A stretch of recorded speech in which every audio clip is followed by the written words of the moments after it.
Bueno, hola. Lo que vamos a ver es bases anatómicas de la antropometría, que en realidad es una clase que va como cierre de las clases anteriores que tuvieron, que fueron de anatomía de superficie. Van como juntito, todo es todo un combo. Eh, la anatomía es una materia básica, que quiere decir que nunca la vas a usar directamente, sino que sirve de base para otros conocimientos más avanzados que van a tener después en la carrera. Entonces nadie va a caer al consultorio a preguntarles dónde está el páncreas, sino que le van a pedir un tratamiento dietoterápico para la diabetes, pero para entender diabetes antes tienen que entender lo que es la diabetes y antes de eso tienen que entender qué es la insulina y antes de eso tienen que entender cómo funciona el páncreas y antes de eso tienen que entender dónde queda el páncreas. Entonces, es un conocimiento que se va construyendo a lo largo de toda la carrera, salvo en estas clases. Las clases de anatomía de superficie y su cierre, que es esto de bases anatómicas de la antropometría, esto sí es lo único que van a usar directamente. Son conocimientos que van a usar directamente el día de mañana. ¿Está bien? Por eso es que también siempre me agarro este teórico, porque es el que más tiene que ver con nuestro trabajo como licenciados en nutrición. También es el que más directamente, por lo menos, tiene que ver. ¿Está bien? Porque directamente lo van a usar para hacer mediciones, que es básicamente lo que vamos a estar hablando hoy. En cómo esa anatomía de superficie, esos reparos anatómicos que ustedes tenían que poder encontrar en la persona, sirven para poder hacer mediciones. Antes de eso les voy a hacer una aclaración, que después seguramente se las voy a repetir porque es muy importante, y es que como esto es anatomía, nosotros lo que nos vamos a centrar, lo que vamos a esperar que ustedes sepan, lo que les vamos a tomar después, son justamente esa anatomía de superficie, cómo encontrar esos reparos anatómicos. Esta clase, yo les decía que es un cierre porque sirve justamente como para terminar de entender por qué es que buscamos esos reparos anatómicos. ¿Por qué es necesario saber dónde queda el acromion? También no solo en el hueso, también la persona en el preparado cadavérico, sino en la persona viva. ¿Cómo puedo encontrar ese acromion? Bueno, es para hacer mediciones. Después vamos a hablar, por ejemplo, del diámetro biacromial, ¿está bien? ¿Y para qué sirve? Entonces, sirve para entender eso. Pero las mediciones en sí y su interpretación, en realidad no son contenido de la materia anatomía, sino que son contenido de otra materia que van a tener después, en cuarto año, que es evaluación nutricional. Ahí es donde van a ver antropometría. Acá lo único que ustedes tienen que saber son las bases anatómicas para esa antropometría. ¿Está bien? Lo que nos vamos a centrar, lo que ustedes tienen que saber es cómo encontrar el acromion. ¿Cómo usar el acromion para medir el diámetro biacromial y qué diagnóstico nutricional puedo conseguir con eso? Eso ya es evaluación nutricional. Acá no se los vamos a tomar. ¿Está bien? Esa aclaración es muy importante porque la verdad es que yo, mucho de lo que voy a estar hablando en esta clase es de mediciones. Y esas mediciones en realidad, no se preocupen, las vamos a ver con muchísima más profundidad en cuarto año, ¿está bien? En evaluación nutricional, donde me van a tener a mí de vuelta. Bueno, entonces, como hablábamos, la anatomía de superficie sirve como base para antropometría en una materia que les contaba, se llama evaluación nutricional, que es de cuarto. La evaluación nutricional es básicamente interpretar la información de distintas fuentes, entre ellas la antropométrica, que es la que nos vamos a centrar hoy, para determinar la situación nutricional o de un individuo o de una población. ¿Está bien? Yo lo que quiero es llegar a un diagnóstico nutricional, conocer el estado nutricional de una persona o de toda una población. Evaluación nutricional es un punto de partida, o sea, es algo que yo hago para poder hacer otra cosa. Acá me voy a empezar a ir por las ramas, porque nutrición nosotros en cuarto año tenemos 4 materias anuales, las cuales ejemplifican bastante bien los 4 pilares o los 4 campos laborales que tenemos como nutricionistas. Una de ellas es dietoterapia, ¿está bien? Que ejemplifica el pilar más asistencial que tenemos. Es lo que quizás ustedes más conocen del trabajo de un nutricionista, lo que es consultorio, lo que es hospital, lo que es la dietoterapia, también hacer planes alimentarios para una persona o para una población. Después tenemos el área de alimentos, ¿está bien? Con técnica dietoterápica, esa es la materia, la anual de cuarto, que antes viene técnica dietética, producción, economía, materias que tienen que ver con el desarrollo del alimento que va a comer después la persona. ¿Está bien? Entonces ahí tenemos salida laboral en modificaciones de alimentos, en desarrollo de productos en la industria alimentaria, en la parte de bromatología también está por ese lado, control de calidad, etcétera. Después tenemos un tercer pilar grande que es el de la materia Educación Alimentaria y Nutricional, EAN, está bien, Educación y Nutrición, que ahí está lo que nosotros podemos transmitir como comunicadores, como educadores, también acá va mucho de la mano de lo que son las políticas alimentarias también, la transmisión de, por ejemplo, seguramente ya vieron en nutrición normal las GAPA, también las guías alimentarias para la población argentina, todo lo que nosotros podemos hacer para modificar hábitos y para cambiar lo que son o reforzar lo que es la educación alimentaria y nutricional. Y el cuarto pilar, que sería la parte de gestión, la parte de ASA, la parte de Administración de Servicios de Alimentación, que es la cuarta anual, en la cual nosotros gestionamos los servicios de alimentación, como por ejemplo un comedor de un hospital. Atrás de cualquier comedor de cualquier hospital hay un nutricionista que se encarga de todo. Se encarga de capacitar al personal, se encarga de licitar las compras, se encarga de hacer todo el inventario, se encarga de hacer todos los controles de calidad, se encarga de hacer todo lo que ya es más de gestión de esa cocina en ese caso. Entonces, lo que tienen en común esos cuatro pilares, esos cuatro campos laborales, es que todos empiezan con un diagnóstico nutricional. Antes de poder hacer cualquier tipo de intervención, sea dietoterápica, sea sobre el alimento, sea de educación alimentaria o sea de gestión de la producción de ese alimento, siempre tenemos que tener previamente un diagnóstico de situación. Y ese diagnóstico de situación es justamente lo que ustedes ven en evaluación nutricional. Es diagnosticar el estado nutricional de esa persona o de esa población. Y para eso, como ya decía antes, tenemos cuatro indicadores. Los indicadores antropométricos, que son los que vamos a estar viendo hoy, los que se relacionan con Anato, y por eso es que los estamos viendo acá. Los indicadores alimentarios, que se ven a través de encuestas, seguramente en NutriNormal ya empezaron a ver esto, ya vieron sobre, por ejemplo, registros alimentarios, recordatorios de 24 horas, frecuencias de consumo.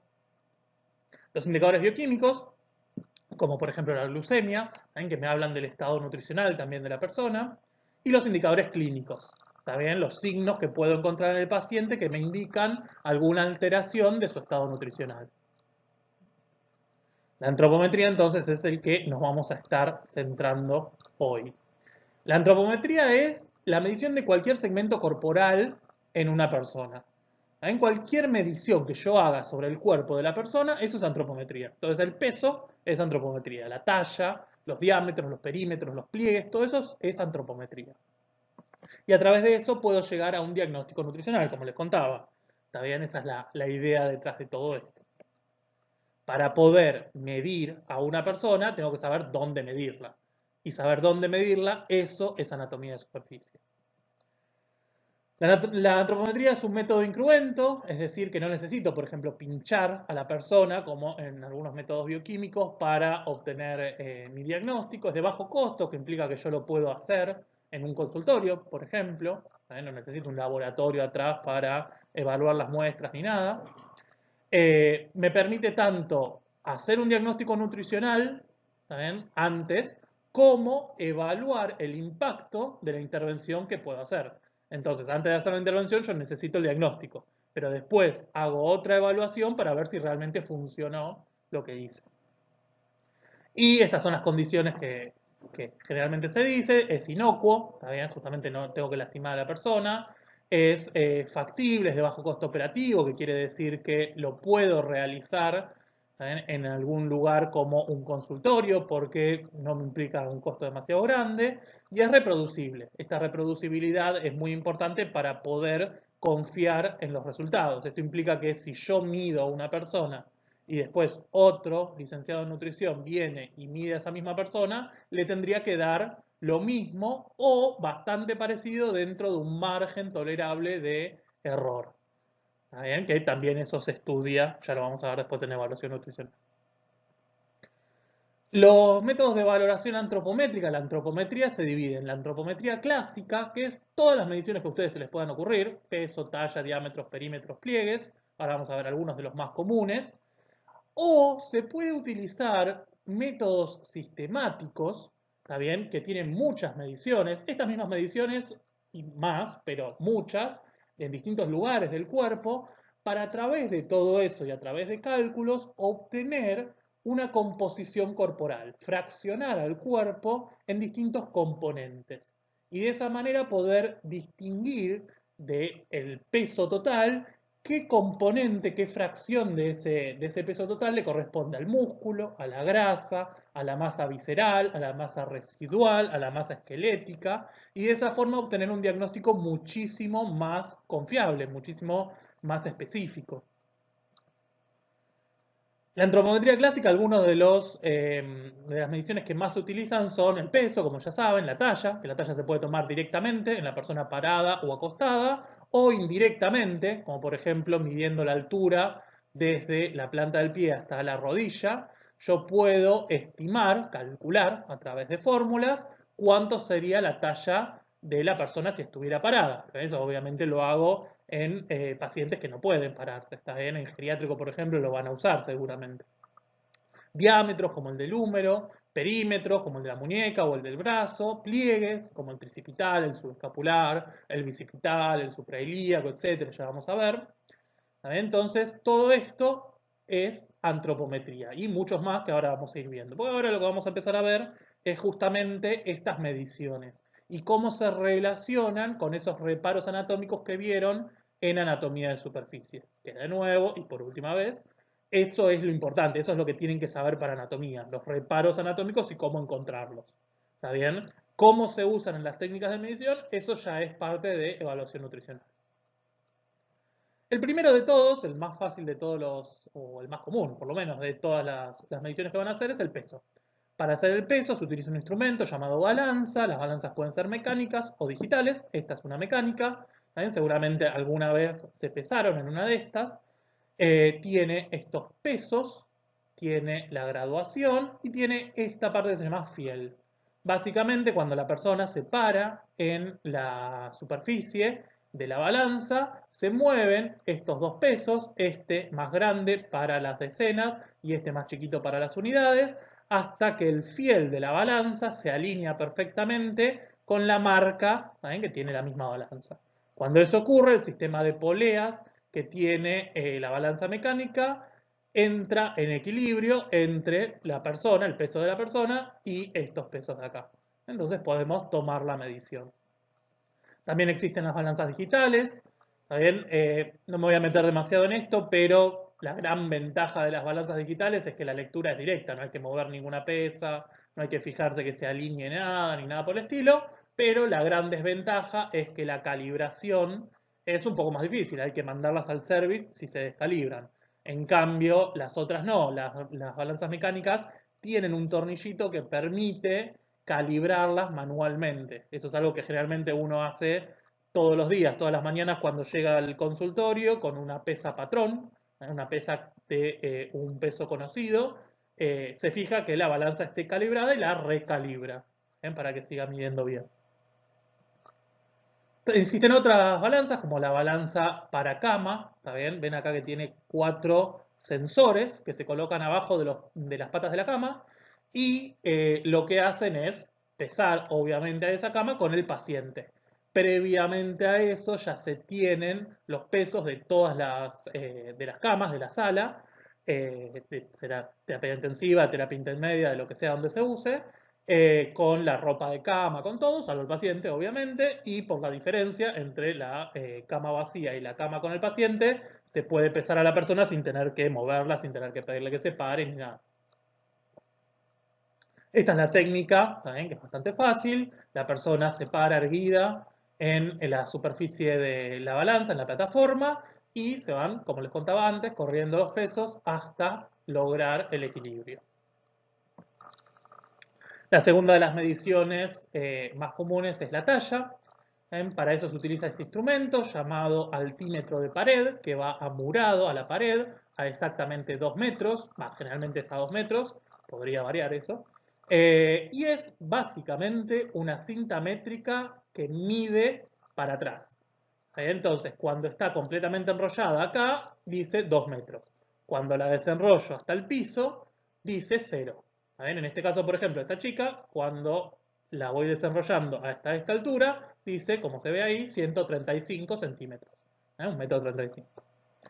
Entonces, está sentada igual, no se preocupen, que mide realmente 1,35 m. Ya vamos a ver, ahí le están haciendo la talla sentada.